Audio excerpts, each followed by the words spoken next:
السلام عليكم ورحمة الله وبركاته. عملاء شركة ميم، أهلا بكم في فيديو جديد. النهاردة هنشرح معاكم مكونات الشنيور البطارية، وهنقارن بين اتنين شنيور أو دريل أو ماكيتة زي ما الناس بتسميها.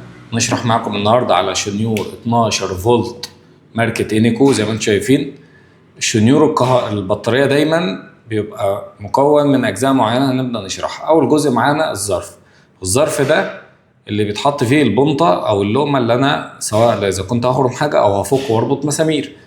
طبعا الفيديو ده للناس اللي هي الهواة المبتدئين اللي ما يعرفوش أي حاجة، الناس اللي هي في البيت بتحتاج تشتغل بإيديها، تعمل أي حاجة في البيت خفيف. إنما طبعا الناس المحترفين أكيد عارفين الكلام ده كله. فعندنا مثلا الظرف ده بيبقى فيه أنواع، في نوع معدن وبلاستيك، فالظرف ده مثلا بلاستيك. عندنا الحاجة التانية في الظرف المقاسات، بيشيل بنطة لحد مقاس كام. فمثلا الظرف ده بيشيل بنطة لحد مقاس 10، في ظرف تاني ممكن يشيل بنطة لحد 13 وفي 16 وفي أكتر وفي أقل، فده آخره 10. يعني لو بنطة 11 ما تركبش في الظرف ده. فعندنا مثلا بنطة زي دي اهي، دي بنطة 10 تركب في الظرف، ونبدأ نقفل عليه. الحاجة التانية إن الظرف ده اوتوماتيك. يعني ايه اوتوماتيك؟ يعني انا دلوقتي مش محتاج اجيب مفتاح للظرف عشان اقفل الظرف، لا هو بيقفل يدوي زي ما انتم شايفين اهو بايديا كده اوتوماتيك. لان في شنيور بكهرباء بتحتاج تعمل بايه؟ بمفتاح ظرف. تمام، اللي هو زي الشنيور ده كده اهو، ده الشنيور اللي انا بكلمكم عليه. محتاج عشان افتحه الظرف بتاعه بستخدم مفتاح زي كده، انما ده طبعا اوتوماتيك. الشنيور ده 12 فولت، بيجي زي ما انتم شايفين بيبقى قلم، البطاريه شبه القلم كده، بيتقال عليها بطاريه قلم. 12 فولت 1.5 امبير. طبعا تركبها كده بتشحن البطاريه، بتشحن تايب سي، بيبدا يشتغل معانا يمين وشمال. الشنيور ده بيفك ويربط ويخرم حديد وخشب بلاستيك بس.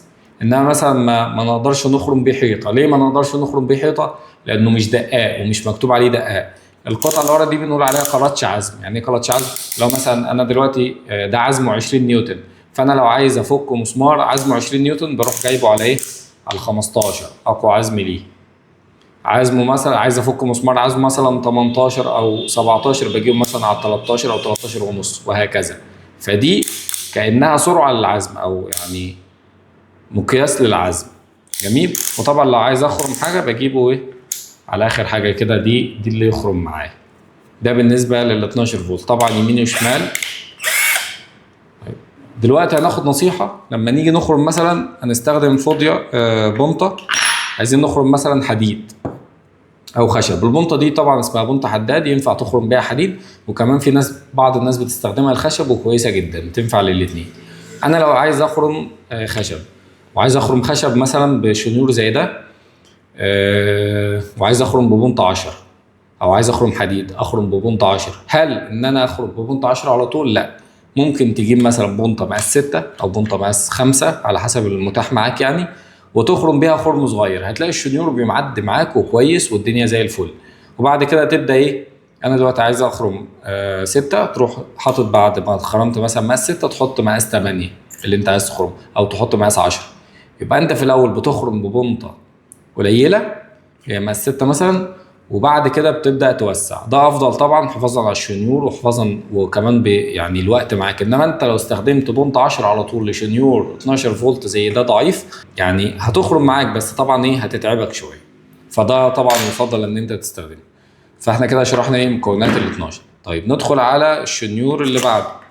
ده برضو شنيور بطاريه اهو زي ما انتم شايفين، بس ده مختلف عن ده في ان البطاريه بتاعته 20 فولت مكتوبه هنا، وكمان بطاريه 2 امبير بتقعد فتره اكبر، ويعني ده اقوى. بنركبها بالشكل ده، والشاحن بتاعها كمان شايفين الشاحن بتاعها عامل ازاي؟ ده شاحن عريض حلو.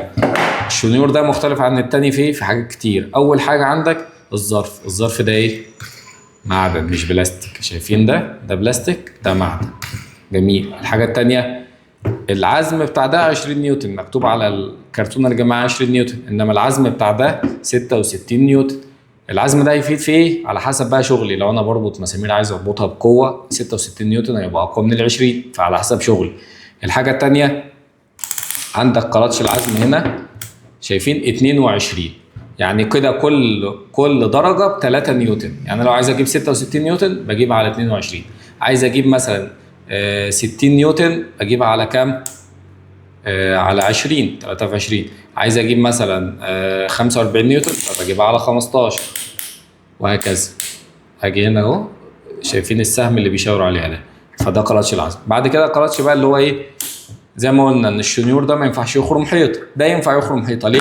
لان زي ما انتم شايفين ده علامه الشاكوش. اي شنيور سواء كهرباء او بطاريه الاقي فيه العلامه دي معناها انه يقدر يخرم حيطه. فمثلا ده شنيور الكهرباء اللي احنا جايبينه من شويه، شايفين في علامه الشاكوش اللي احنا بنتكلم عليها هي، فمعناها ان هو ده يخرم في الحيطه.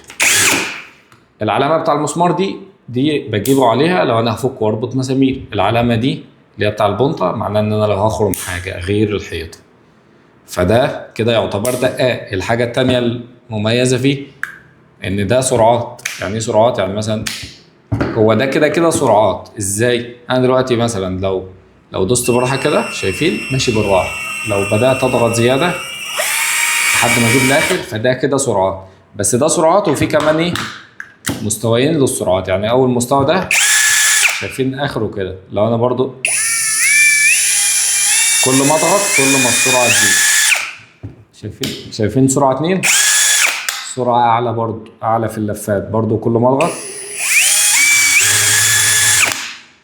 الحاجه المميزه في الشنيور ده بقى انه براشلس. يعني ايه براشلس؟ هنا ده مش براشلس.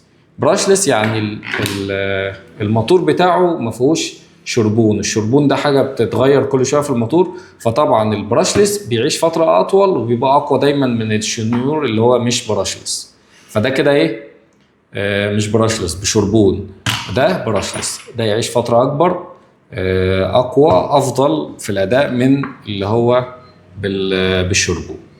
فكده احنا شرحنا معاكم البطاريات، شرحنا معاكم الشنيور، عرفنا يعني اذا كان دقاق ولا لا، عرفنا انواع الظرف بيشيل لحد كام. يعني الظرف ده مثلا بيشيل لحد 13 مللي، ده طبعا اقوى وده اغلى من ده. البطاريه عرفنا انواع البطاريه. الفيديو ده طبعا للناس المبتدئه، الناس اللي هو اللي عايزه تفهم مكونات الشنيور. جميل. طبعا القطعه دي ملفها يمين وشمال عشان ايه، لو انا هفك ولا اربط. طيب لو انا عايز اجيبها في النص لو دوست مش هيشتغل معانا. هنستناكم في الفيديو الجاي، هنشرح معاكم حاجة تانية من منتجات شركة ميم، وإلى اللقاء.